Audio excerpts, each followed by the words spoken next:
You're listening to Trek FM. This is Steve Sansweet of Rancho Obi-Wan, and you're listening to the 602 Club.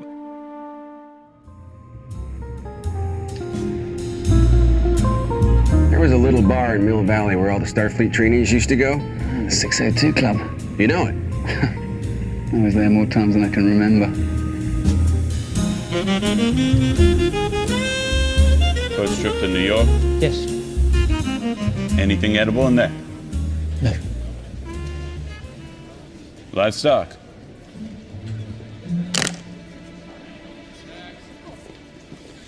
Must get that fixed. No. Let me take a look.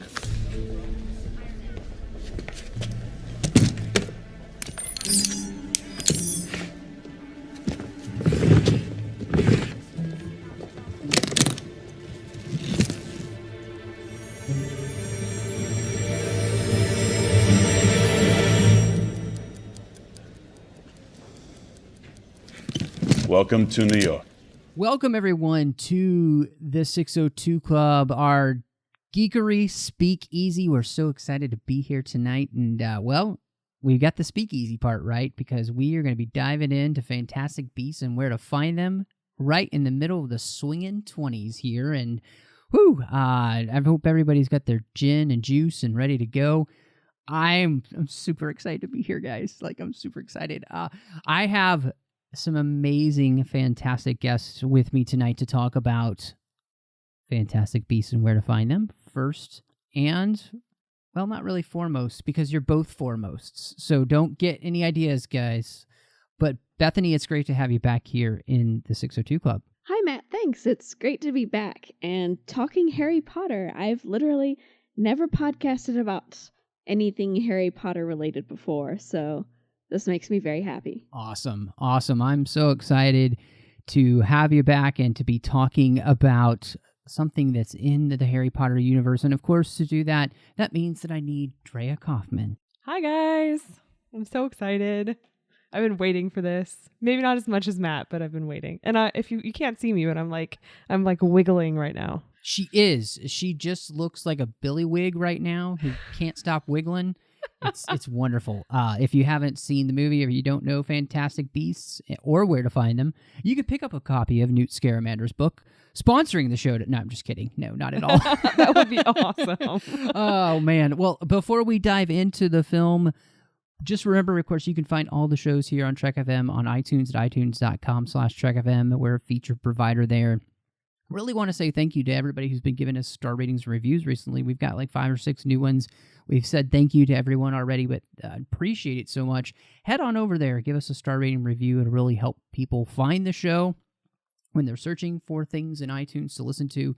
And it helps us rise up in the rankings, too. We're on Twitter at TrekFM, Facebook at facebook.com/TrekFM. We're, of course, got the listeners-only discussion group, the Babel Conference, that you can find there on Facebook.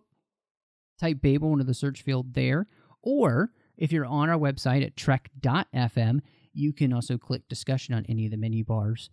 You can leave us voicemails. Love getting those at speakpipe.com/TrekFM. And again, on the website at trek.fm, you can send us an email. Go to trek.fm/contact, choose a show, choose the 602 Club, and that will come straight to me.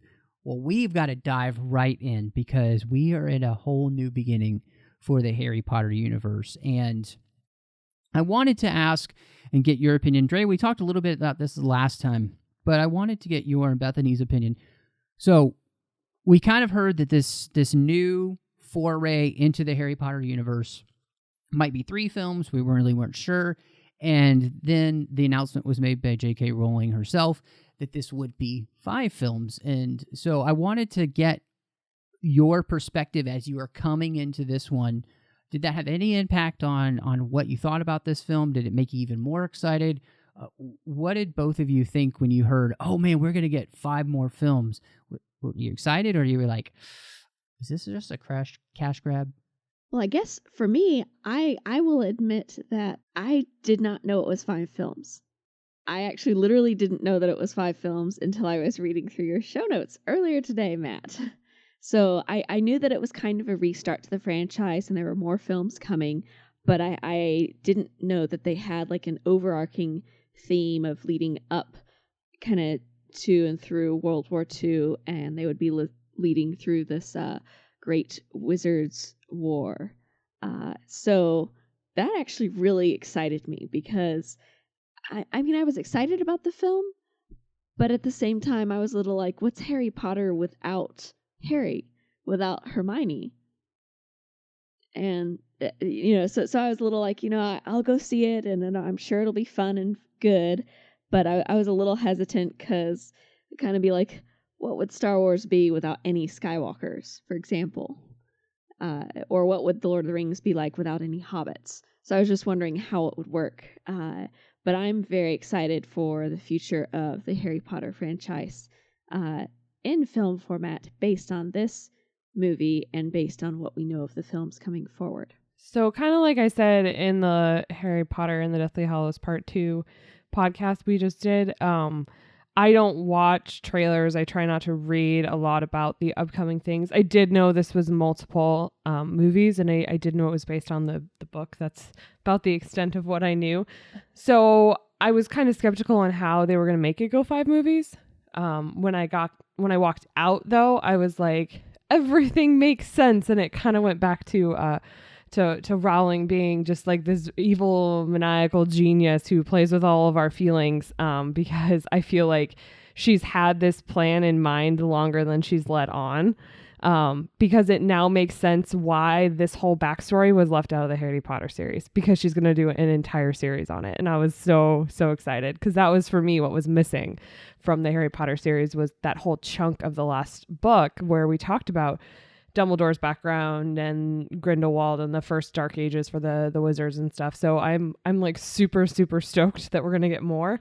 And I thought this was a good starting point, but again, I don't know that I enjoyed it as much as a standalone film. I really enjoyed it, and I like how it's kicking us off. But I'm glad it's the first of many and not just a solo thing. It's it's not just Justin Timberlake; it's all of NSYNC. I like that. That's really funny. Oh man, the interesting thing about this was watching the movie, and I had unfortunately heard a couple of things through the internet grapevine that, and we are going to get into spoilers here. So I knew coming into the film that Grindelwald was going to be in the movie, and that Johnny Depp was going to be in the movie. I didn't know when or how. I just knew that those things were going to happen. Those two things were going to happen. Right. Knowing that those connections were going to come, it kind of made sense. Like you said, Drea, Rowling, I was watching an interview with her, and she said that if she had ever really done anything else, if she was going to write anything else, it wasn't going to really be about Harry. What she really wanted to do was this story. And this was the story that was really capturing her imagination to tell. And so for me, that's exciting. And then knowing the plan that this series is meant to chronicle basically the rise of Grindelwald, which is set during the same time as World War II. And so starting in 1926, and then the final film is I'm sure it will be the battle between Grindelwald and Dumbledore. I think that's going to be something that's really fascinating, interesting, and it'll be interesting to see how these characters that we meet, like Newt and others, kind of fit into all of that. And so to me, this new beginning is really fantastic and exciting. And I also agree with you in the sense that this stuff was referenced in the Harry Potter films and in the books specifically, really more than the films. The backstory with Dumbledore and the idea that there had been another dark wizard that was like Voldemort. He's the precursor to Voldemort. And so all of that stuff to me, it's kind of exciting to be able to finally get to. It is interesting that Rowling, just like George Lucas, decides that she wants to do a prequel series for her stories. But see, for me, it's not. it's a prequel chronologically, but it's not like Harry's prequel. We're not hearing That's true, yes. we're not hearing like James and Lily and Snape's. We didn't go back there and do their story. Like, we're literally taking the same universe and chronologically going back in time, but telling a story that's only sort of been taught as legend or history. So in that sense, I don't really think of it as a prequel. I just think of it as another like event in the universe, which I think is really smart, that she's not just up and abandoning the universe, but that she's also not trying to like beat the Harry Potter stick to death. Right, exactly. And that's something that, because I think every world builder, even ourselves, if we're telling our young nieces and nephews or our kids, or we're just world building because we like storytelling or writing or whatever, every world builder likes to think up backstories for their characters, but also for their world, for the history. Even if it's not something they flesh out hardly at all in the beginning, it's something that they kind of have in mind. You can't create a story out of a vacuum. You have to, as you're creating the story, you have to figure out some of the backstory to that story. And I love that she's exploring this element without just making it a Harry Potter's relatives or Harry Potter's early childhood or Harry Potter in his late 20s. You know, it's actually kind of nice to explore something else, even though I was a little hesitant to explore something else because I didn't really know the plan. And I will admit, I've actually never read the books. I've only seen the films. So I was pretty unfamiliar with any kind of backstory. And that would make a lot more sense if you read at least the last book. It would, a lot of what you just saw in the film you'd be like, oh, like you would have those like, oh moments. Okay. But I think she's going to play those out throughout the whole series. So you don't have to read it. But if you're curious now, I would at least read the last book, because it has, I'd say at least a third of the book, if not more, is literally Dumbledore and history of the wizarding world. Well, and what makes it really cool, and I like what you're saying, Drea, about the idea that, you know, what this, I think, series is doing is creating the milieu to which Voldemort is going to grow up in. And because he is a student who graduates in 1945 at Hogwarts. So he is alive and experiencing the world in which Grindelwald is rising to power in the same way that Harry kind of does, with Voldemort returning and all of that kind of stuff. So it's a really interesting way to mirror the two people. You know, this series has an effect on who Voldemort will be, and then he has a huge effect on what happens with Harry's life. So I think it's really a great way to tell that story, because what happens here has a huge impact on the wizarding world and what we experience in that series, without it just being like you were saying, like, we're not going back and talking about Lily James, and, you know, we're not doing the Marauders series, which I would not be surprised one day if somehow they find a way to do that. I think that would make an awesome little like Saturday morning animated cartoon, The Marauders. That would be adorable. I think you nailed the title too. I like it. Yes. Yeah, kind of like Clone Wars or Rebels style, you know? Yeah. I could totally see that. Or like the Muppet Babies. Sorry, I have like really weird references. The Marauder Babies. The Marauder. It's like Harry crawling around like a child. Oh my gosh, that's hysterical. That's hysterical. Okay, so we're talking about this idea of, you know, the beginning and how it's connecting. So, I mean, we might as well jump into some of the big things that do happen in this movie that do connect the generations. And so what's happened is that Percival Graves, a.k.a. Grindelwald, has found his way into the Magical Congress of the United States of America, MACUSA for short, and he's an Auror there, and he's using his position to try and find an Obscurus. Now, an Obscurus is a new thing in the Harry Potter lore, even though, as we'll talk about, I think it connects to something we've heard of before from Dumbledore and his sister, Ariana. He's looking for this Obscurus because what it is so when a child takes their magic and pulls it inside themselves and doesn't want to use it because it's afraid, it has to come out somehow. And what it ends up doing is creating this dark force within them that they end up can't control, and it wreaks havoc. And it usually kills, unfortunately, the children around 8 years old. Like that's the longest that anyone had been recorded having lived. And so he's looking for this Obscurus. So what's really interesting then is the question becomes, did he know and has he experienced an Obscurus before? And Dumbledore's sister, Ariana, who, as a young child, was tortured by some Muggle boys and never Lost wanted to use her control of powers power. again. It's genius, right? Like, Rowling's doing it again.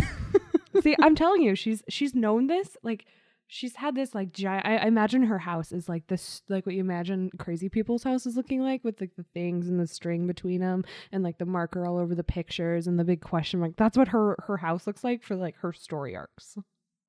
She's known this already. Like this is like, we're all like, oh, and she's like, ha. Gotcha. Yeah. No, I think that's really cool too, the way in which, you know, she gave you the, just like she did in the Harry Potter series, she would give you the pieces of the story without necessarily always naming everything. And then later on, she would name it. And so finally, we get back here to Fantastic Beasts and Where to Find Them. And we've given a name to that thing which you've already seen and kind of understand how it works. And now you're getting the full-on story. And I think that's really fascinating. And it also creates this really interesting story for what we'll get later on. I think as we know Dumbledore is going to be in the series, and we know that Grindelwald's going to continue to be a part of the series, as this is really about his rise to power. And so I am really fascinated to see how what we learned in especially the Deathly Hallows book about Dumbledore, his relationship with Grindelwald, what effect that all had on him. Again, she is a really good storyteller. Mm-hmm. I am curious how she's going to, and at this point I've sort of just learned to trust her, but I'm curious how she's going to weave Newt throughout the storyline, because he doesn't have a defined path yet. We know where he ultimately ends up just based on some of the known universe knowledge.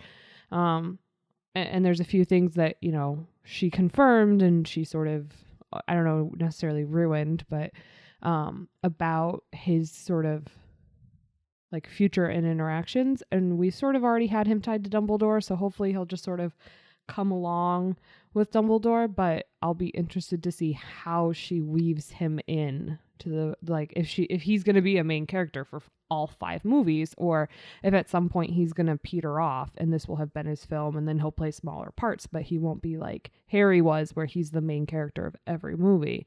I'm wondering how she's going to sort of play that out. I mean, I will say that I love the character, but I don't really know What to do with him.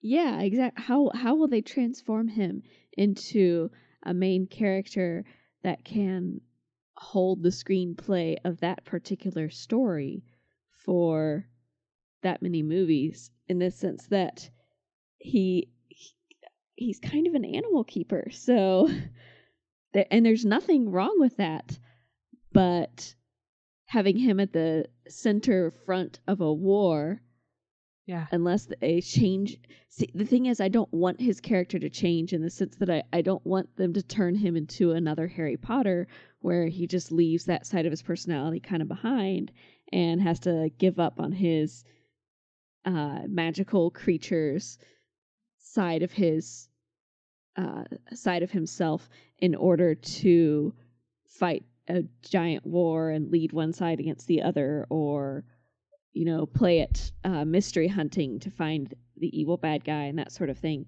because then it fundamentally changes the character when what he's truly interested in and what he loves are these creatures that he's attached to, that he cares for, that are his passion.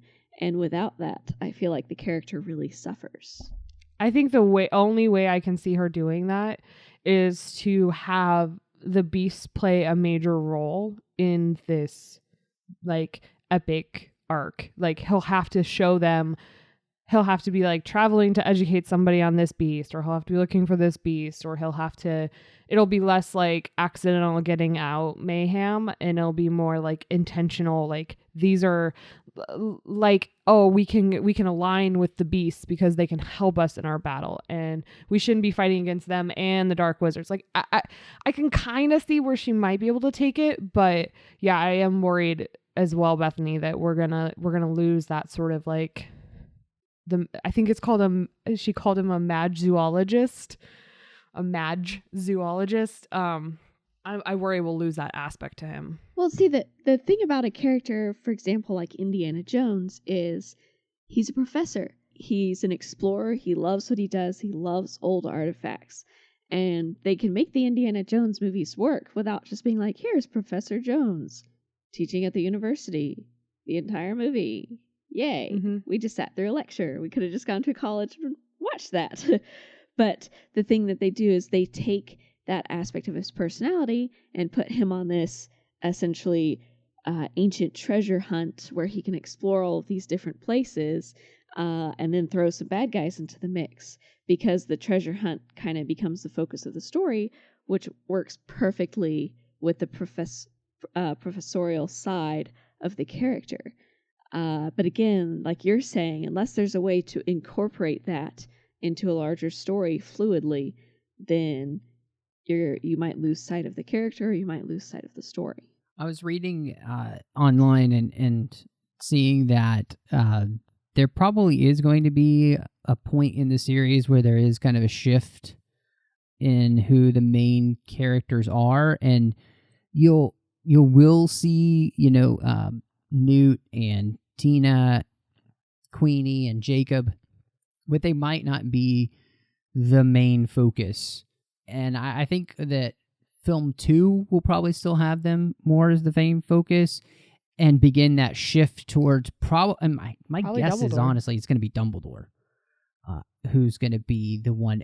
But it makes sense because we've already had him referenced here, and we know that Dumbledore from the storyline, as Percival Graves, a.k.a. Grindelwald, said, what makes Albus Dumbledore so fond of you?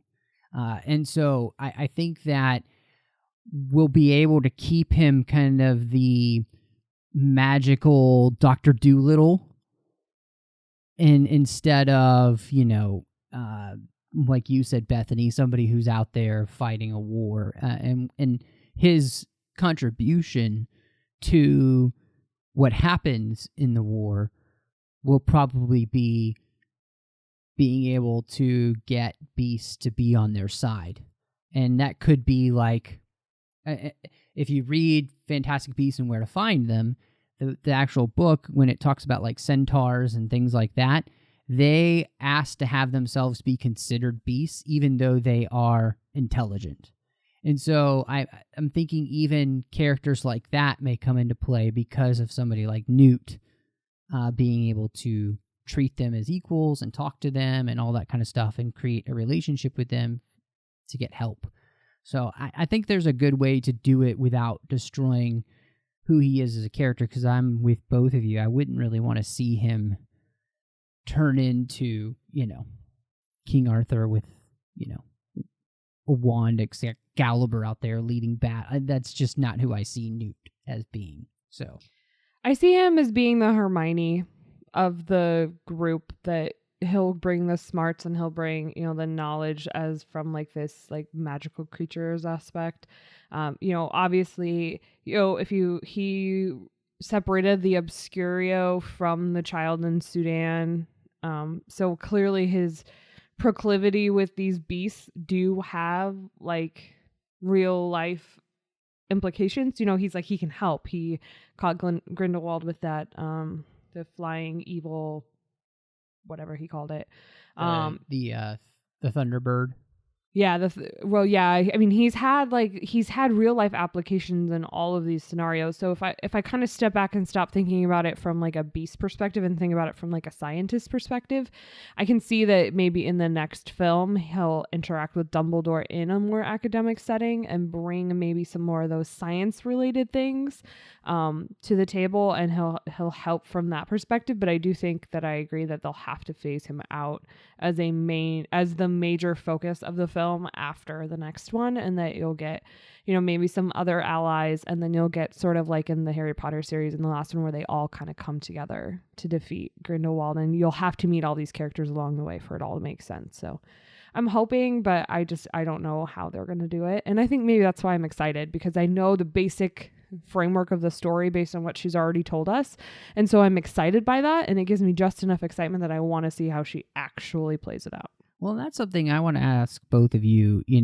Bethany, you've only watched the movies. Andrea, you've done both.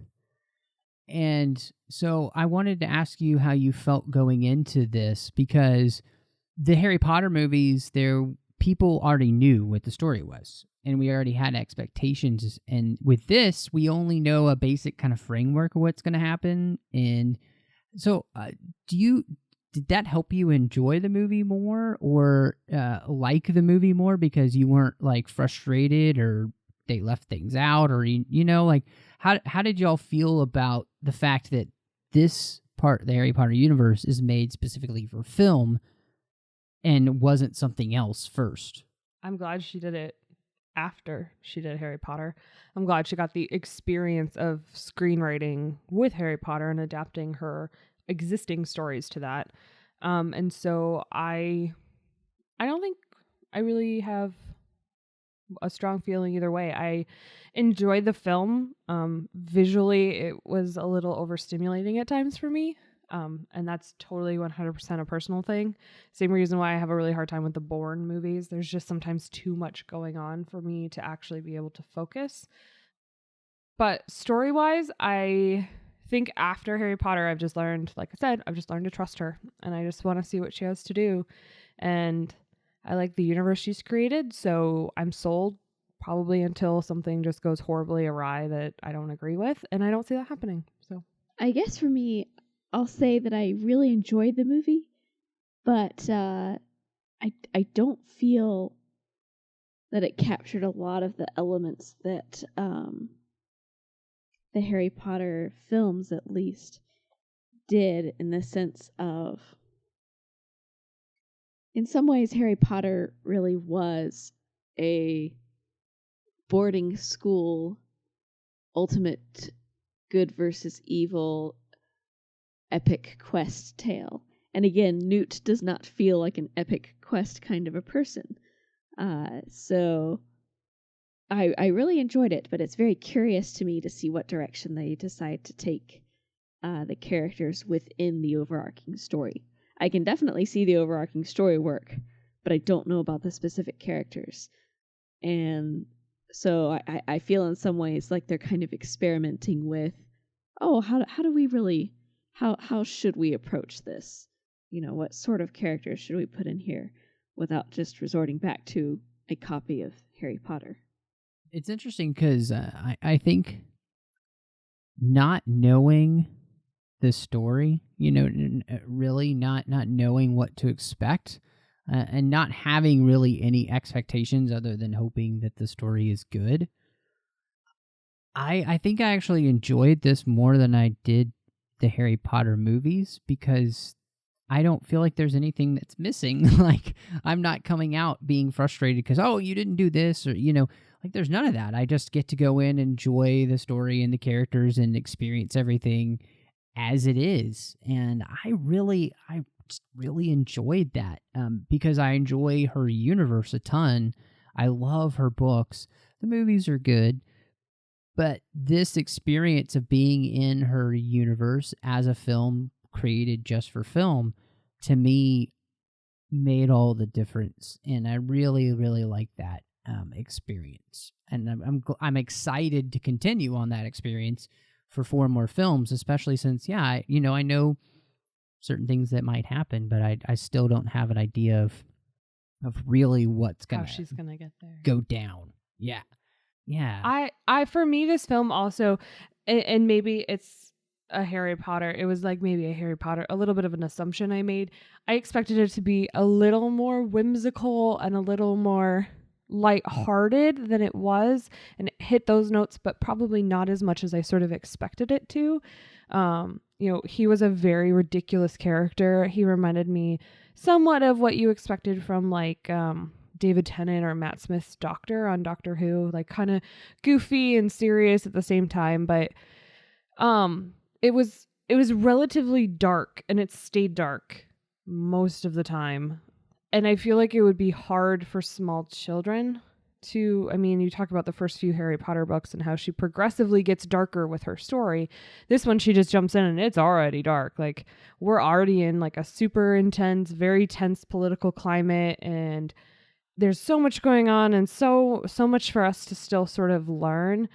It was very, like, at the beginning, the first probably half of the movie, I was very overwhelmed. I was like, hold on, wasn't prepared for this. I need another minute to like refocus, and then I'll be back. And then she lightens up near the end, and I think she gets her rhythm a little bit more when they start hunting the beasts that got out of the case. So I hope that, it definitely sets me up for a different experience for the next few movies, and knowing the storyline, it's only going to get darker, and I already thought this was pretty dark. So I'm a little hesitant on how dark we're actually going to get here.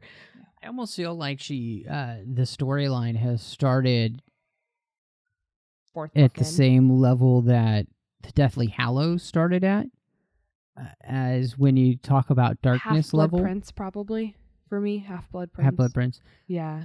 Where the tensions are high, but nothing's been confirmed. And then Right. And I think part of that is that for her, she's writing to an audience who's already grown up with the characters, so she is writing the series. I think this is more of an adult series, I agree. So I think that's intentional on her part.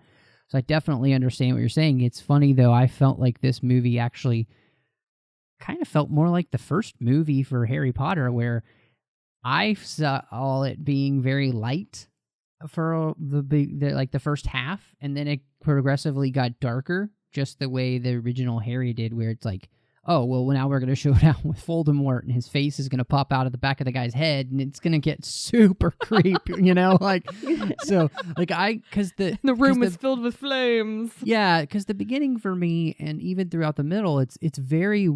I thought the whimsy of it with him, like, trying to go after his Nilfer and meeting Jacob, and all the things that happen with Jacob, about him being bitten and all those kind of things, and the interaction with Tina and all that stuff was like, it felt like a really fun, like fast-talking 1920s kind of movie, where everybody speaks real fast and things happen real fast. And but then, yeah, I do agree. The movie does take a dark turn for sure. And it is, we are dealing with some very serious things. Well, for me, it was dark in that those are all the parts that I think kept it from being like a drama and kept it in the fantasy column for me. But you start out with him walking up off of the boat and through customs, and he gets to New York, and he walks into one of those witch hunt groups like right away. And then he meets Jacob, and Jacob looks terrified and confused for like the first half of the movie. And then, she arrests him. He's like, I was there. And now here. He's exactly what I imagine I would do. It was so awesome. Be like, wait. Oh gosh, yeah. But and then you end up her going to the ministry, and you can tell that things are intense, and everything is just, there's this level of tension throughout the entire film between almost every character and situation that started out in this dark place. Like, there was no happy welcome to New York City, and it's the city that never sleeps, and look at all the innovation in New York and all. Oh no, you're just gonna walk right up to a witch burning meeting as your first introduction to the movie and to the city. So welcome to New York, Mr. Wizard. Yeah, no, I agree. I guess, oh gosh, there's so much to get into. We kind of keep talking around the characters, so I guess we could probably dive into the characters themselves with the cast. I've seen Eddie Raymond in quite a few things now, I feel like, and I really like him as an actor. And I thought his portrayal of Newt as this very introverted and eccentric person wwho has trouble interacting with people, like he's not very socially people awkward. person. I don't know. I really thought that he was perfect for the role. And what did y'all think? I agree. To an extent, I wish he'd been slightly less socially awkward. Not a lot, but just a little bit. And I don't even know. Like, I don't know what I wanted. Just slightly less awkward. Just a smidge. He didn't make eye contact with people for most of the film, and that irritated me just slightly. I get it, but like even near the end when he was very confident and was in his element, he still wouldn't make eye contact. And that it irked me. It irked me a lot. But he did great.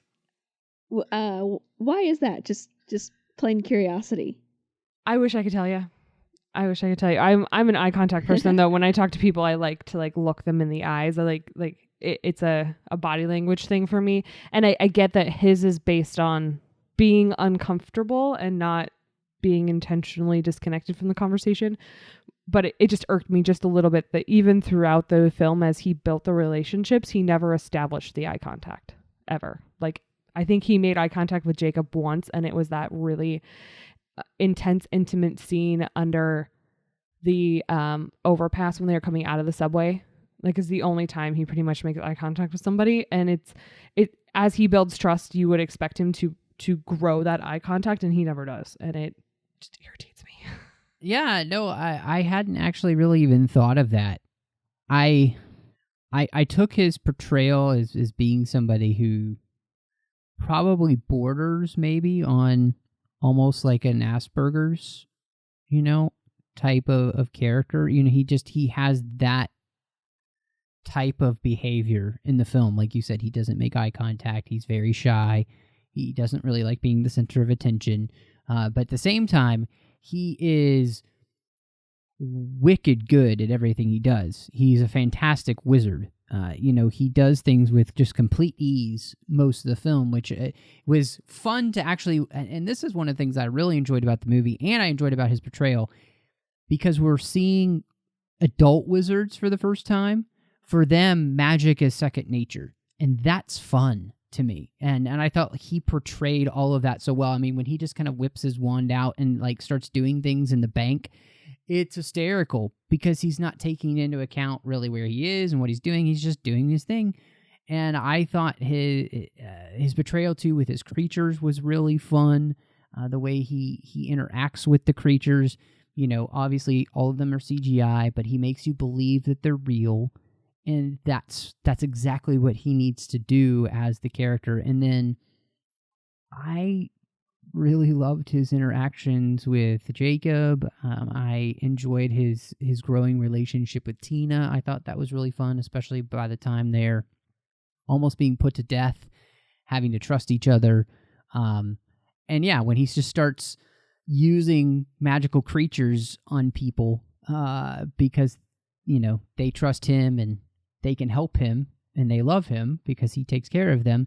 It was I really liked his character, and I'm excited to see him continue to hopefully grow as we move forward. I think that's a really exciting thing to be able to watch this character maybe get a little bit more confident by the time we see him in the next film. And, I'm guessing that a few years will have passed too, since we have 19 years to cover in this series. So, yeah, I think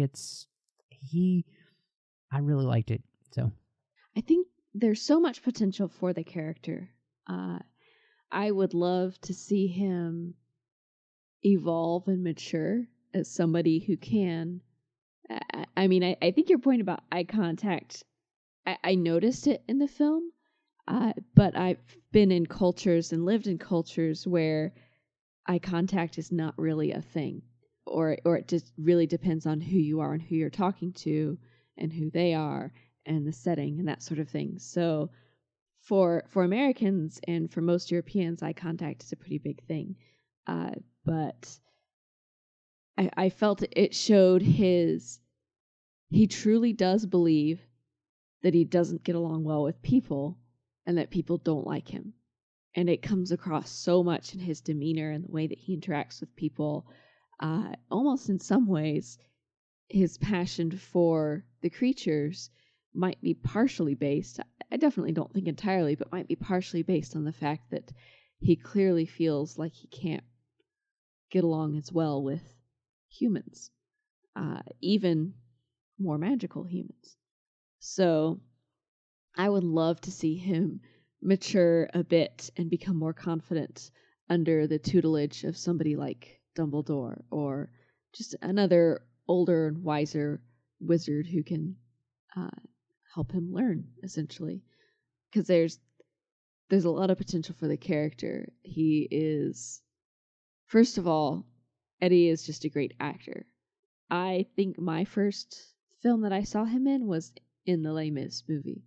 And man, he can sing and act. I don't know. I think there's a lot of potential for the character, but it's a very delicate situation in, like we mentioned earlier, not dragging him away from his passion and who he is as a person now, but having him grow and change as every person does without losing the heart of the character. I really, really want to see him interact with Hagrid, with a young Hagrid, because I feel like they both embody that Hufflepuff, like, super feely aspect, you know, where they both just care so much, and have that loyalty. And in this case, you know, Newt's is to the animals and Hagrid's is just to everybody because it's Hagrid.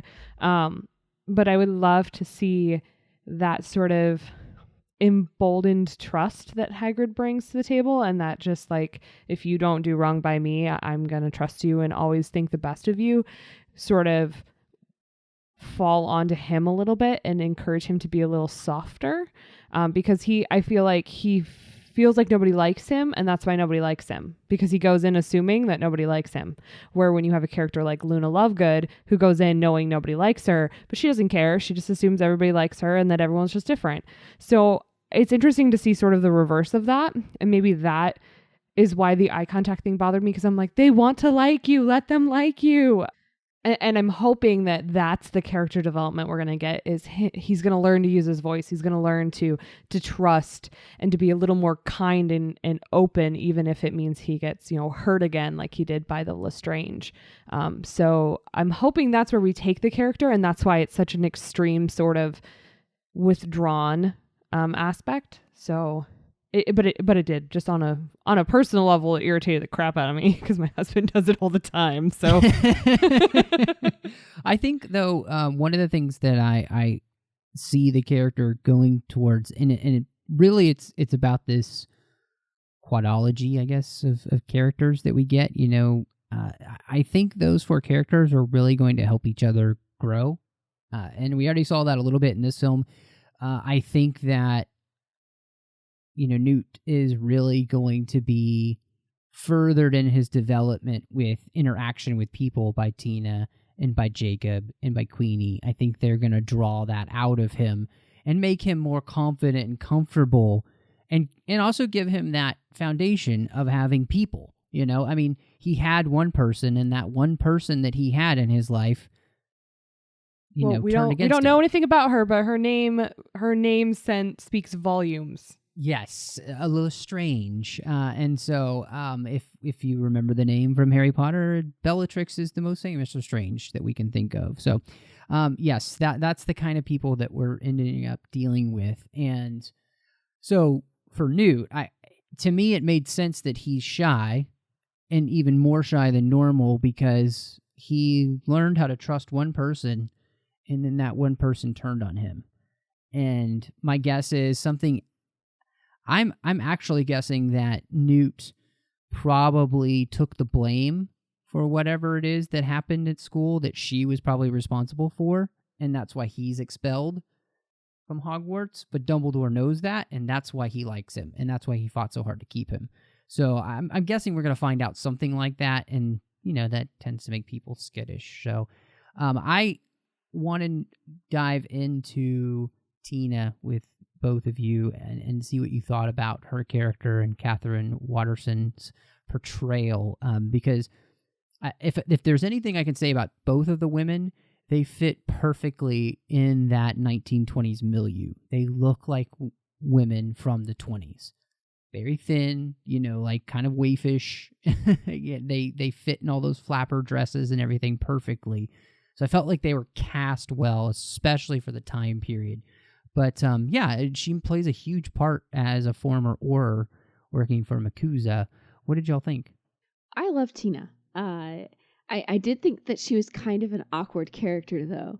She and I do mean physically awkward a little bit, like diving down underneath her desk and then pretending she's picking up something when her supervisor walks in, or tripping, or being somebody that everybody around her assumes that she's the one making the mistakes, because she seems to be a fairly perhaps overly eager person who that eagerness kind of drives her to get really excited and to act a little bit too quickly.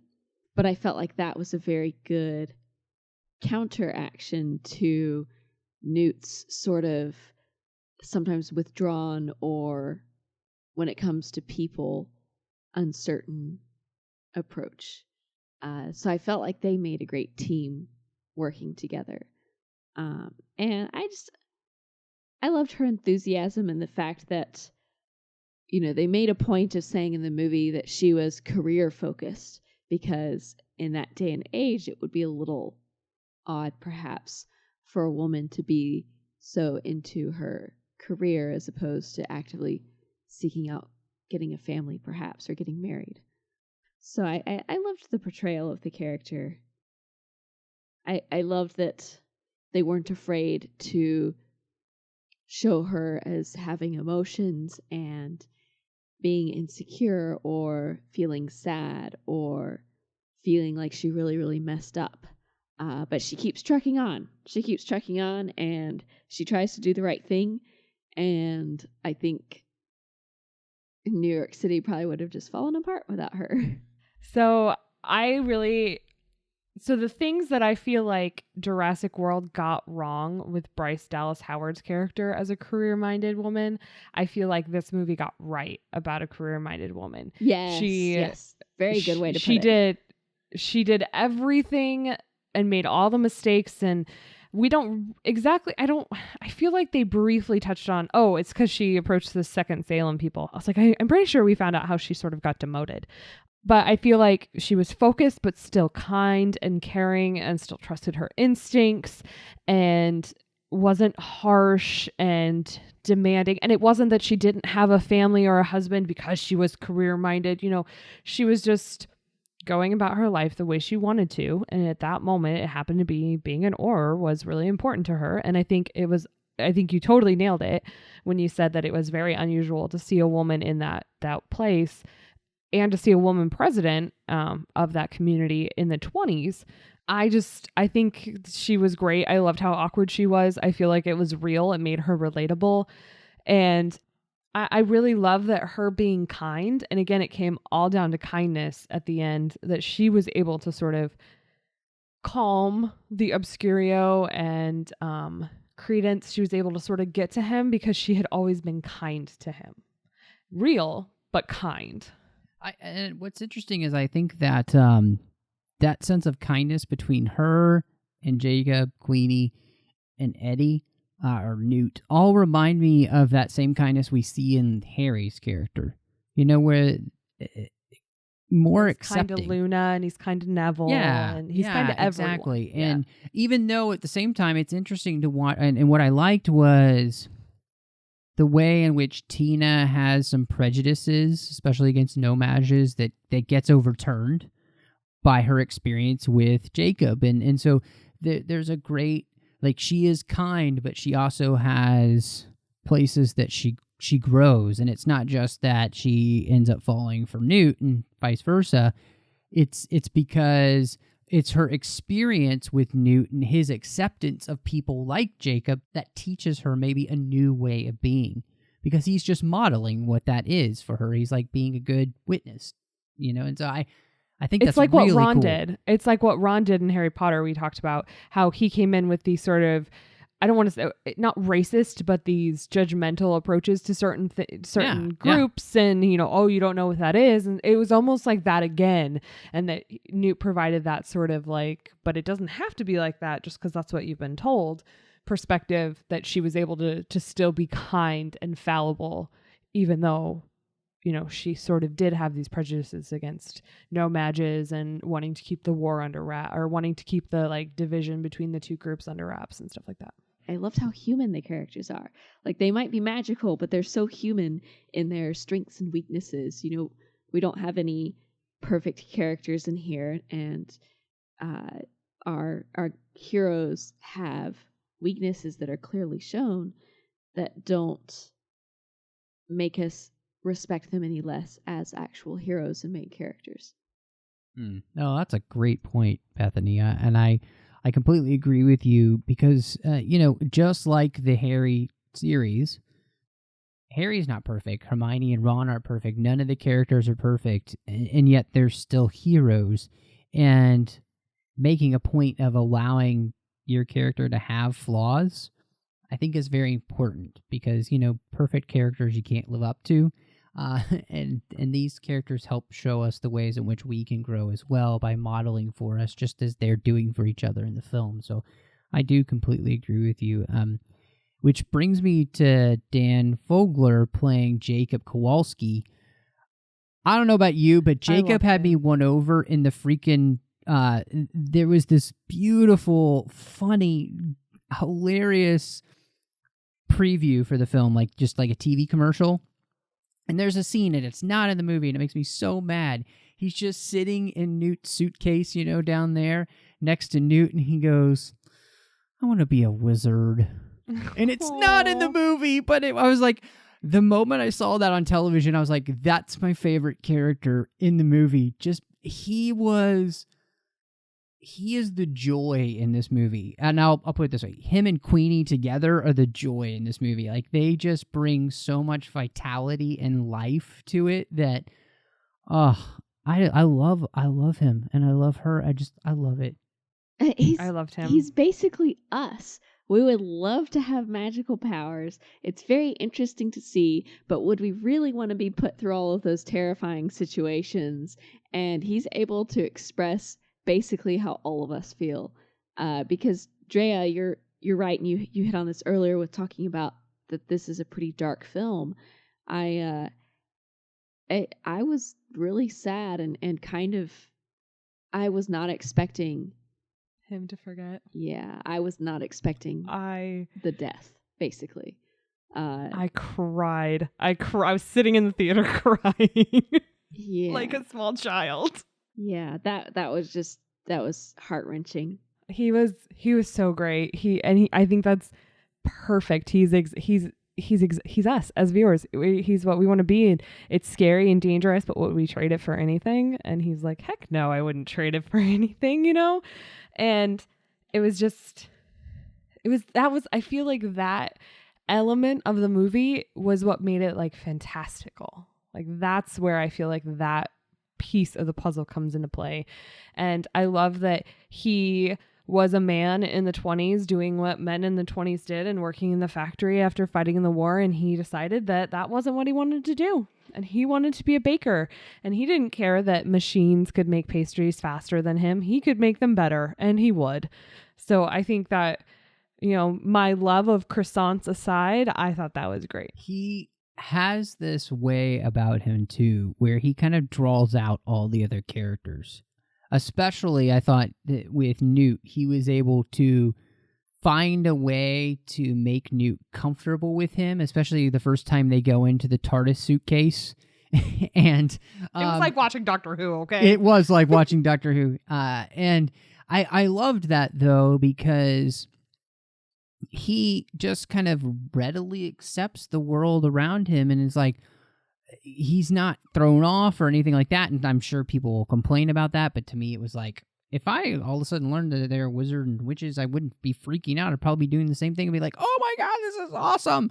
He enables Newt to be able to explain like his world and the things around it. And that brings him more to life. Like it brings him out of his shell a little bit. And I thought that was really cool. And he does that for actually all of the characters because he helps win over Tina, who has never even thought of looking at a No-Maj before. And he, of course, definitely wins over Queenie.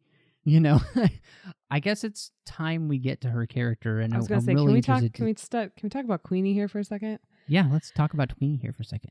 So I have some very strong feelings about Queenie, and that I love what she did for the characters, but the element of her mind reading, I did not like how that played out. I was not a fan of that element.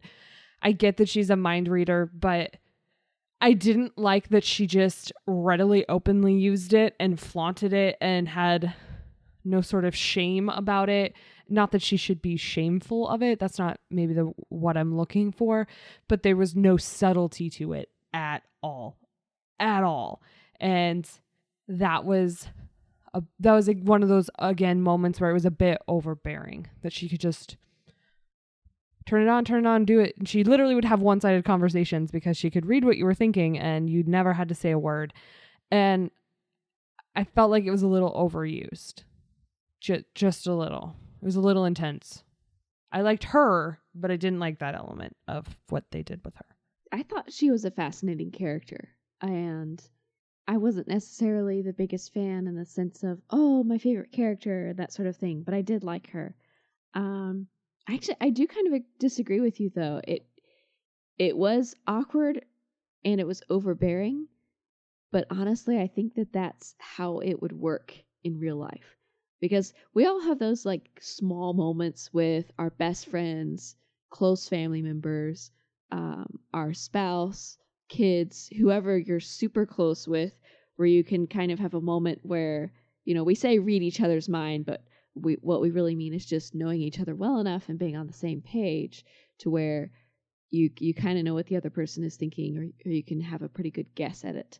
And you say the same thing at the same time, or they seem to be feeling something and you can empathize with it enough to say, you know, hey, what's going on with this? Are you thinking this? And you're actually right. It's not because you have actual mind reading powers, but if you're a particularly empathetic human being, that can really freak people out sometimes, especially if you're getting to know somebody, but you're not super close friends who knows everything about each other yet, and that can be a little bit disconcerting for people, even without any special powers.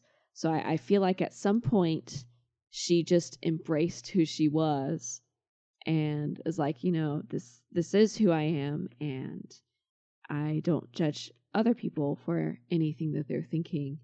So why should you judge me?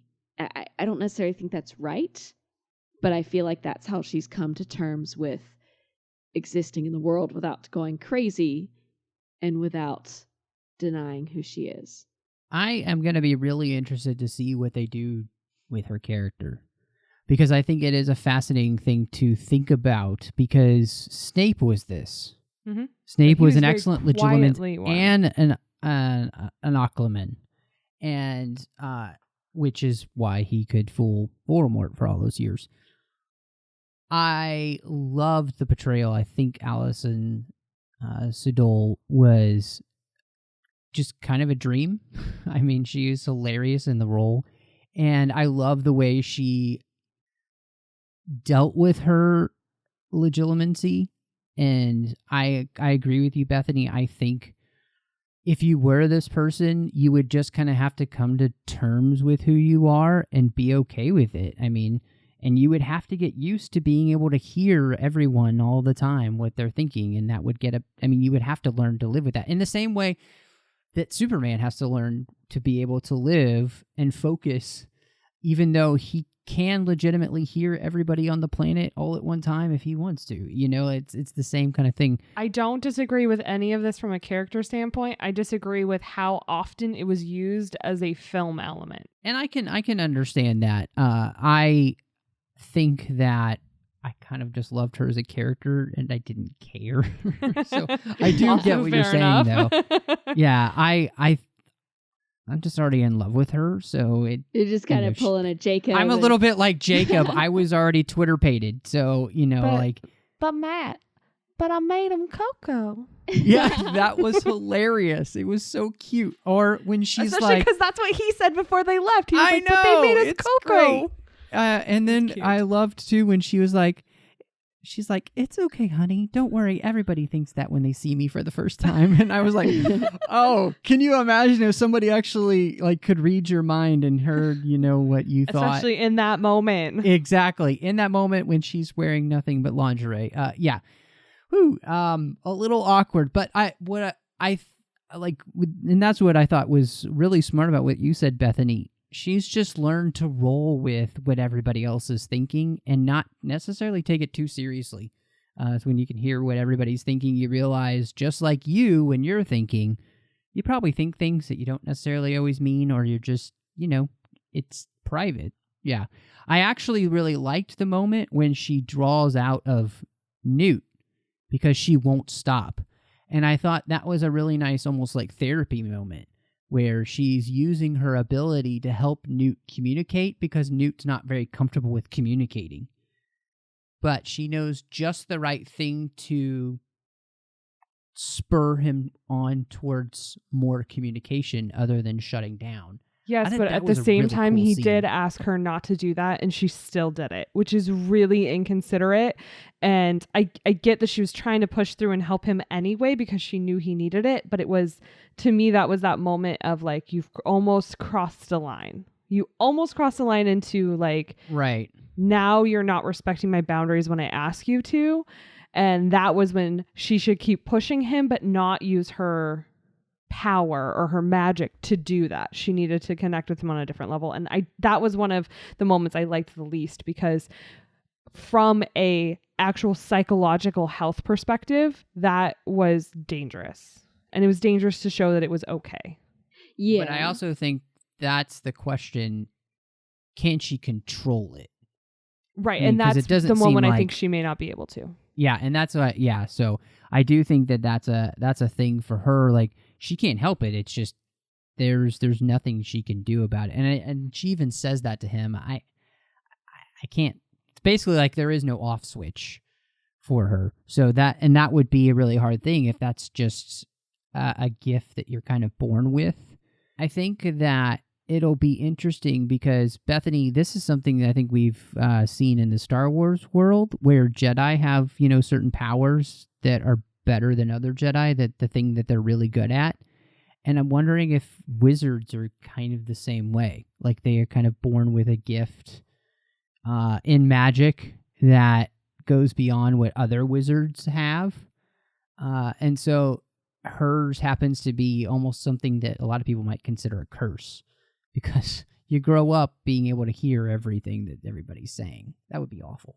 Right, exactly. And it would completely change her perception of reality as well. There is no way we can hypothesize, we can guess, but there actually really is no way for us to truly understand, if that were a real thing, how that would impact somebody and change their entire viewpoint of the world and themselves and people and what's right and wrong. Because maybe from their perspective, the only thing that they truly want is for somebody to be able to read their thoughts so that they feel understood. And because they've grown up that way their entire life, there's no understanding or concept of this is invasive and morally questionable. So there was that episode of Star Trek The Next Generation where the character Deanna Troi was essentially assaulted within her mind, or quite possibly considered to be mind raped by a different alien species. And this brings up the entire other end of the spectrum, where this is extremely morally questionable, and Newt is really the only one who gets at all close to addressing it, which, considering that he's so awkward with people, is telling you just how extremely uncomfortable he is. I think he realizes at some point that she means well and she's trying to help, and he becomes okay with it, but not until after she's pushed through several boundaries, which, I was uncomfortable watching. No, I think it and that's the thing for me with her character that makes it so interesting moving forward, because it feels like she could end up being a pretty important character of the series, because she can read people's minds, and then it might make her an important character for finding dark wizards aligned with Grindelwald, maybe? I don't know. So she is kind of a human lie detector. Which leads us to the characters that we might consider the villains in here. And I thought we should, before we reach Percival Graves, I think maybe we should talk about the two that are kind of linked here with Credence and his adopted mother from hell, Mary Lou. Both of these, this whole thing was just fascinating to me, because she's adopted children. She doesn't really seem to care for them, but it's really just so that they can help her indoctrinate other children that wizards and witches are bad. Well, she's also picked children of wizards to do it. Or that she suspects are wizards, yeah.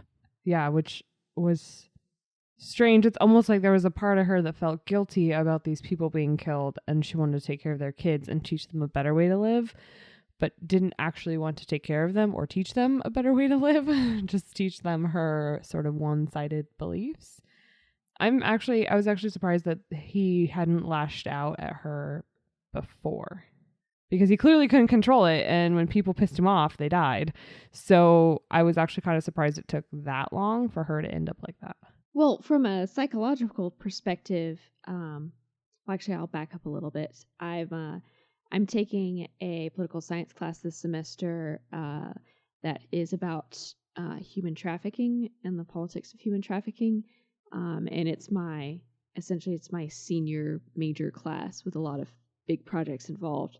So I've probably spent already 150 hours or so studying different elements of human trafficking, including the effects of trafficking on the victims. And when you have a situation like this where somebody is in the role of having way more relational power compared to the other person, and it can be completely imagined in the sense of somebody simply just feeling like another person has all the power, to fully legitimate where somebody has absolute power because they have a gun and they keep you chained up, etc., etc. But the psychological elements here, I think that Credence heavily displays, are one where he is not just angry with her, but he fears her, but he also wants to please her because she's the one who has been giving him care, and maybe all of his life he's never had anything better. This is what he thinks is care. She is his caregiver, and even though sometimes he hates her and he usually fears her, there's an element, quite probably, of love there, in the sense of feeling like, she gives me food, she takes care of me, she tries to make rules, she trusts me to do all of these things, because that's something like very common with victims of trafficking. They'll say things like their trafficker gave them food once when they needed it, or gave them a $5 piece of jewelry, and they grew up with such horrible lives that their entire perception of love is just completely screwed up, and they think that maybe they just can't manage themselves and their trafficker needs to manage them. They need to be punished in order to know how to behave. And they feel like it's just their entire perception of reality is messed up. And on a simple level, it can be called Stockholm Syndrome. Well, she was a great abusive bad guy. She was interesting in that she was so convicted in her beliefs, but it definitely crossed into the abusive, controlling area. And it was an interesting way to frame this, if you will, bad guy, for lack of a better term, this antagonist, I guess, in that, you know, it sort of was, I feel like it was touching a little bit on, you know, Grindelwald, which we can talk about in a minute if you want. Similar in that sort of, you know, it's interesting. Credence kept finding himself drawn to that same type of personality because he found it comforting, because it's like you mentioned, it's probably all he knows. And I always empathize so much when the antagonist or the main problem in the film is a creation of his environment and his upbringing, because, you know, the whole point of this Obscurio is that, you know, it's suppressed powers, it's suppressing who he is and what his powers are, that causes this ability to just lash out and wreak havoc. And you feel for him, but like the president says at the end, you know, he still broke the law and he still killed people, and he still put our entire life, you know, our entire way of being in jeopardy. And whether you agree that she did the right thing or not, it was that conflict for me is always it really hits me in the feels. Like, it really does. So, you know, I found that interesting that, again, we get a bad guy who's not really a bad guy. You want to feel bad for them, but at the same time, you kind of don't want to feel bad for them, but you do. Yeah, no, what made this so fascinating was the way in which Grindelwald is using this character. And he doesn't even realize that he is using the actual Obscurus. You know, like, he's using the person who's controlling the Obscurus. And I think that was also fascinating, because he plays his hand of dismissing him when he thinks he's done with him, and seals his kind of fate of not being able to get what he wants, because he's a transactional person. Like, Grindelwald is only after a transactional relationship with anyone. Doesn't really care. He just wants to get what he wants. And I think that's really fantastic. And I think it was played very, very well by Ezra Miller. I think Samantha Morton did a great job as Mary Lou. And it was just uber creepy. And they all were so creepy. They were so good at being creepy. Yeah, she really is. And then on top of that, getting to Colin Farrell playing Percival Graves, who is Grindelwald, a.k.a. also Johnny Depp when he's revealed. I thought his performance was fantastic, because he's kind of so suave and cool at the beginning, and he has everybody fooled. And I really like that kind of character. I like when you get that slow reveal of who they are and what their intentions are. And I thought it was really well done. I thought he played the part masterfully, because even at the end, before he has the mask taken off, he's pleading with the wizarding world of the United States. Don't you want to stop hiding in the shadows? Basically, he's saying, don't you want to stop protecting yourselves and the people out there by just being who we are? And basically kind of doing the same thing that Voldemort will say later on. Shouldn't we just be on top, guys? Yeah, he did a great job. I'm actually really disappointed that we found out he was Grindelwald and that he won't come back, because I think Colin Farrell did such a great job that I'm actually disappointed that character doesn't come back now. Or it would be really difficult, maybe unwise to do that. I had a feeling from the beginning that he was Grindelwald. I couldn't confirm it, but I just sort of knew. I knew in my heart. My heart knew the bad guy, guys. I don't know. He did such a great job. He really did. He had that presence, that command. I don't think there's words for me to just explain how powerful he was in that film. He was, and it was he's definitely a bad guy, but again, we come back a bit to the gray. Is it so bad to want to be true to yourself in the sense of admitting that you are magical in the case of the Harry Potter universe? In a way, it's almost like we have the Obscurious, which is made out of repression, and yet we have an entire group of magical beings who feel like they have to essentially repress themselves to the rest of the world. And there are different levels of this, of course, because the Obscurious seems to be more like a complete repression of your magical abilities.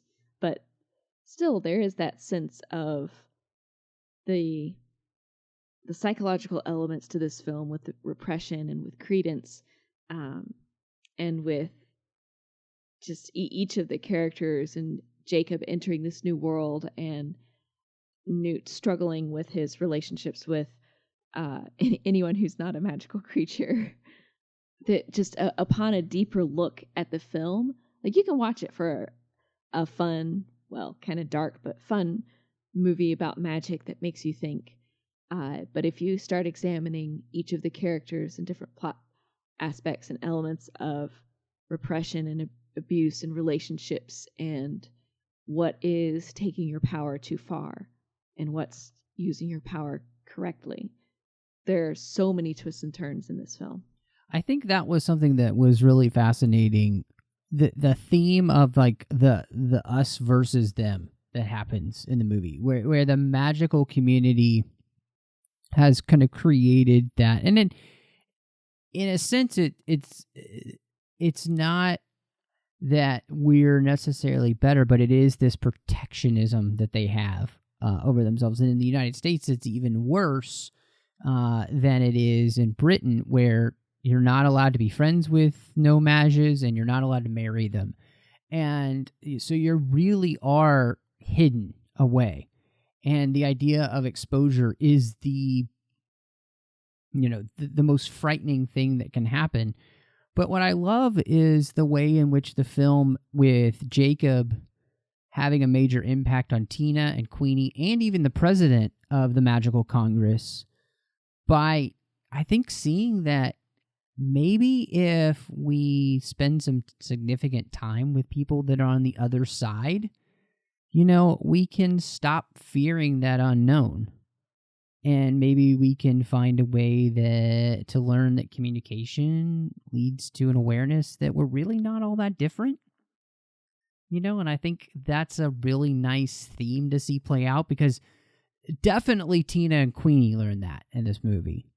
And I think that's going to have a major impact on them. But I also think it might have a change slowly in the wizarding world in America. And I just thought that was fantastic, because how many times do we just immediately say, oh, well, that person's this. And so we just discount them because we put them in a little box and said, oh, that's all that they are. And we do that a lot. And I thought this movie did the same thing. We just call them a No-Maj, and they're not somebody I should ever associate with, It's very interesting that when you start to just put labels on people, that allows you to assume that you know what they are, but you've never actually really talked to one, or you might even know one. Like, you might have a problem. So I thought that was a really fascinating theme to see play out there. And it's something that Colin Farrell, Percival Graves, and Grindelwald are playing on, that whole idea of, well, you're having to repress who you are, and you're not allowed to be who you are. But he's using that in the totally opposite way to say, well, shouldn't we just be able to be whoever we are at the expense of others? And that's the big difference. Which I guess leads me to just one last thing to really talk about, because we're going long. But I guess that's to be expected when we're talking about a brand new movie that we all seem to really enjoy. The wizarding world in the USA, I wanted to ask you guys what you thought about experiencing a whole new part of the wizarding world. And I mean, we have some great things in it with all the effects with the creatures and kind of the new musical landscape that we get for this movie. What did you guys think about that, creating this new part of the Harry Potter universe? So I really enjoyed how they did MACUSA, and I really liked that it was an existing building that had like a perception filter somehow and was two buildings at the same time. I really enjoyed that. I honestly wish I'd had a little more. We got the speakeasy, and we got the ministry, and we got the case, and that was it. I was missing my, and maybe it's just because of where they're at and they're sort of in hiding, if you will, to avoid like the witch trials and stuff like that. We don't have like a whole underground, we didn't get introduced to the whole underground culture of the wizarding world in America like we do in Harry Potter, where you've got Diagon Alley and all these other things that make up the entire world of the wizarding world there. I don't feel like I got quite as much of that in this one as I did. I think we've talked a little bit about it, or quite a bit about it already, in that they sort of live in this fearful state. And that was very different from what we've experienced with Harry Potter. But I also had to keep reminding myself that I went back, 60, 70 years in the past. So how that culturally played out. It was a completely different culture and a completely different wizarding world, and I feel like the culture shock was maybe a little greater than the wizarding world shock for me. So I am looking forward to seeing more of it. I don't know how much more of America we'll get.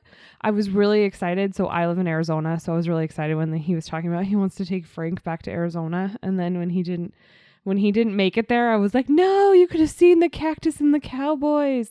But I wanted to see a wizard cowboy for some reason. But I don't know. I guess I didn't really answer your question, but I'm gonna go with I don't know. I really agree with you. There was a lot of wizarding in the sense that we saw a lot of magic used. A lot of the characters are very magical. We saw all these magical creatures in the battle and the Obscurious, and the whole element of the fear of the, I guess, anti-magical people, because it wasn't just witches and wizards they were against, but magic in general focused on witches and wizards. And so that there was a ton of magic in the film, but we didn't really have the same type of wizarding world feel that we had in the actual Harry Potter films. So many of the things, Drea, that you mentioned that weren't around and weren't necessarily replaced by anything either. I felt like I did go into this film having only seen a trailer or two. I hadn't really read anything about it. I stayed completely spoiler-free, and I loved that. And I do love going and seeing movies that way. But We should be friends. But it was all so incredibly new. It didn't really feel like Harry Potter in a lot of ways. It felt like I was getting introduced to an entirely new universe with similar concepts, which I feel can work, but it was a bit odd. Again, it was the culture shock of the era that it was set in, the place that it was set in, all of the new characters, plus the different types of what's going on in the magical world there. So it maybe it's time that we consider the fact that this is just an entirely different animal than the Harry Potter films. We got a wizarding community, we got a wizarding group of people, but we didn't get a wizarding setting for them. And I think that's what different is we got a lot more people and magic, like you said, but less actual place that was magical. And I think part of that too, it goes along with the fact that, Newt is new to the United States. He doesn't really know much about the wizarding world there, and he only gets to scratch the surface. So because we're seeing the world through his eyes, we only get to scratch the surface. And so to me, I guess I wasn't disappointed that I didn't see any of those things, because I didn't necessarily expect to get the full-on experience, mainly because Harry doesn't really get the full-on experience the very first time. I would disagree with that. I would disagree with that part. Well, no, because he continues to experience new things each and every year, and so it's like, I mean, I know what you're saying, but I think you're also right, Bethany, that this is a completely different animal, a completely different beast, and that means that we can't expect it to play by the same rules as the Harry Potter films did, because it's not going to. And because of that, I think that this movie sets up a very interesting kind of platform, because I've heard that the next movie takes place in Paris. And so it kind of looks like we're going to be globe hopping a little bit. And I think that's really fascinating, that we might get to see very different parts of the wizarding world throughout this series, because we're kind of also following Grindelwald as well.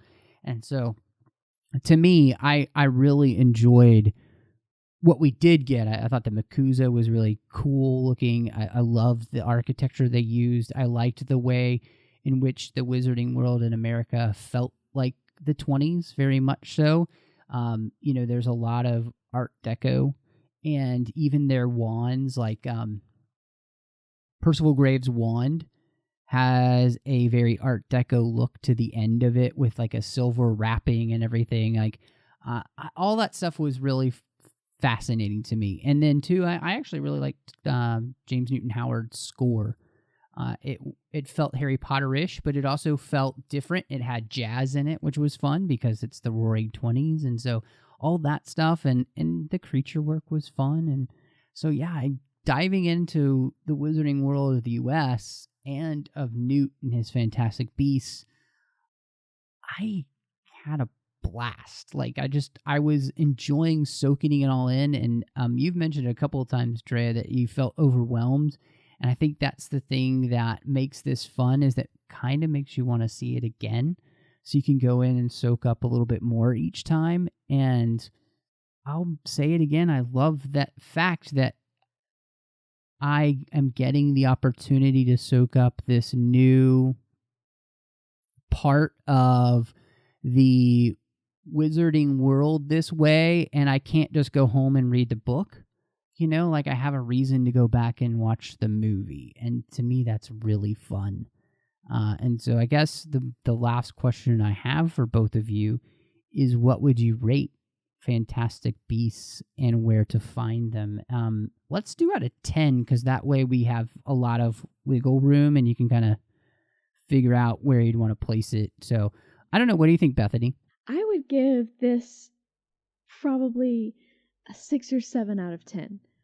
I really loved aspects of the film, but I felt like there was a bit too much threshold for people who aren't necessarily that into Harry Potter into the film. So many new characters, so many new settings that got kind of brushed over, because it's an incredibly busy film, which on a personal level I like, but I do feel like that's a barrier to entry to people who aren't as steeped into Harry Potter lore as we are, and especially as you two are. But yeah, a solid 6 or 7 out of 10. Loved the characters, just loved the imagery of it. It was just an absolutely beautiful film, and I loved the consideration of the different moral dilemmas and character flaws and strengths, and the exploration of the psychological aspects. So for Queenie's mind reading, use of that, for Newt's inability to make eye contact ever, for how busy, which my lovely friends here enjoyed and I usually don't enjoy, for those things, I would like to ask for 8 marshmallows in my cocoa, please. So I'll give it an 8 out of 10. Nice. That's really good. I love that rating. I'm a huge Harry Potter nut, and I absolutely adore her books. I even enjoyed The Cursed Child. I have read Fantastic Beasts and Where to Find Them, the school book, and that was actually really fun. I think that she is proving herself to be adept at creating films as well. I think that she will continue to get better, just as she did with the Harry Potter series. I think that anybody would tell you that the first book is not her best book, and that she continued to improve as she moved forward. I think she will do the same as she's writing the scripts for the next 4 films, and so I'm very excited. I think this is a great foundation for what looks to be a really interesting series about the beginning and the end of the first Great Wizarding War. And I am very excited to continue on this journey, and I can't wait to see what happens with the rest of these characters. And I loved the characters in this film. I absolutely adored the 4 main characters. I think that they are fantastic, and I really want to see more of them. So I can't wait for movie 2 in the series, and hopefully I'm hoping that it will involve Newt and Tina and Jacob and Queenie in a big way, at least for that, and maybe then we can kind of start to transition to, you know, Dumbledore and Grindelwald and all of that. So for all of that, Andrea, we actually have the same rating. I'm going to say it's 8 out of 10. Fantastic Beasts. Yeah. Actually, let's say this. It's 8 out of 10 gold bars out of the Niffler's pouch. Or you could do 8 out of 10 of those silver eggshells. Yeah. Yes. Found the bakery. Yes, exactly. It's 8 pastries. Oh my God. Oh, yes. Whoa. Or 8 out of 10 I want those of Jacob's pastries. pastries. I know, they looked so good. Oh man. So I'm so excited. I hope everybody enjoyed us talking about Fantastic Beasts and has gotten a chance to see it. I really love that we get to do this because of our wonderful associate producers through Patreon, Ken Tripp, Davis Grayson. Thank you so much, gentlemen, for supporting us through Patreon. And we're a listener-supported network, and so that means that we need support from people just like you and our associate producers to make sure that everything we do here across Trek FM keeps coming to you each and every week. Go to patreon.com/TrekFM and you can see how you can be part of the team. There's a bunch of different ways, and honestly, every little bit helps every month. So again, that's patreon.com/TrekFM. Bethany, thank you so much for being here again tonight in the 602 Club. Let everybody know where they can find you online and maybe talk to you more about Harry Potter or Fantastic Beasts. Thank you. And thanks for having me on. It was a lot of fun to talk about this. You can find me online on Twitter at Bethany L. Blanton, and Instagram, Snapchat, Facebook, all the same name. And I do lots of internet stuff, so shall we say, with the Star Wars Report. So you can find me at starwarsreport.com. Andrea, always good to have you back talking about something in and around the Harry Potter universe. So let everybody know where they can find you there online, as well as the podcast that you're involved with. So you can find me on Instagram at Drea Coffman, and it's Coffman, or Twitter at PCFChick. I am a host on Educating Geeks, which is educatinggeeks.com, and we are a podcast that helps invite people into the geek folds. So people are passionate about things, and we want to help bring them in and have them enjoy them with us instead of shaming them or making them feel bad because they haven't seen Harry Potter or they haven't seen Fantastic Beasts for 3 or 4 or 5 or 6 times like Matthew will at some point. And so we like to encourage that. So you can find us at educatinggeeks.com. Same for all the social medias at Educating Geeks. So, and it's always a pleasure being here on the 602 Club with you guys. So it was great to come back and to let me talk so much Harry Potter this year. It was so much fun. It has been fun. I can't believe we finally made it here. It's crazy to think we started the year off with, the Sorcerer's Stone, which is 15 years old this year, and which makes me feel really old. And to wrap it up here, the year in the Harry Potter universe with Fantastic Beasts was, well, fantastic. So you can find me on Twitter at MattRushing02. You can also find me here on the network doing The Orb with Chris Jones, talking about Deep Space Nine. And I also do Literary Treks with Bruce and Dan talking about the books and the comics of Star Trek, also getting a chance to interview a lot of the authors about their latest works. You can find me here with the 602 Club, and then, of course, we have Star Wars, the 602 Club collection, which is all of the Star Wars episodes. You can find that in one feed there on iTunes, in its own feed. It's great, so definitely check that out. And, of course, I'm doing Aggressive Negotiations with John Mills there on Nerd Party Network. That's nerdparty.com, or, of course, you can find that on iTunes under Aggressive Negotiations. Well, thank you so much for joining us. And y'all come back now, you hear?